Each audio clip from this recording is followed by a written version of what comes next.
Hurmatli obunachilar, o'zimizning milliy brendimiz bo'lgan Shinray mashinasiga izotermik furgo ustunovka qilib berdik. Videoni boshlashimizdan oldin bu mashinamiz narxini aytib o'tib ketaman. Koronasi bilan birga 17,5 million so'm bo'ldi. Gazi bitta 60, bitta 90 talik balon qo'yib bergan 8 million so'mga. Qilingan ishlarni bir qator aytib o'tib ketaman. Polni alikafonda izotermik furgon bo'lgan, yonlariga gabaritli chiroqlar o'rnatib berdik.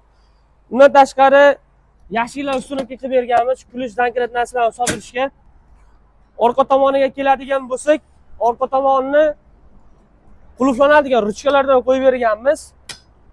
Gabaritli chiroqlar, komfort dugalardan ustunovka qilib berganmiz. Ichki tomonni bir qator ko'rsatib ketaman. Ichki tomoni polni alikafondan bo'lgan, pollariga nijevekalar ustunovka qilib berganmiz qozon shaklida. Kimgadir shunaqa xizmatlar kerak bo'ladigan bo'lsa, istalgan turdagi yuk mashinalarimizga teng xizmat deysizlar, izotermik furgon xizmatimiz bor. Bemalol aloqaga chiqsanglar bo'ladi.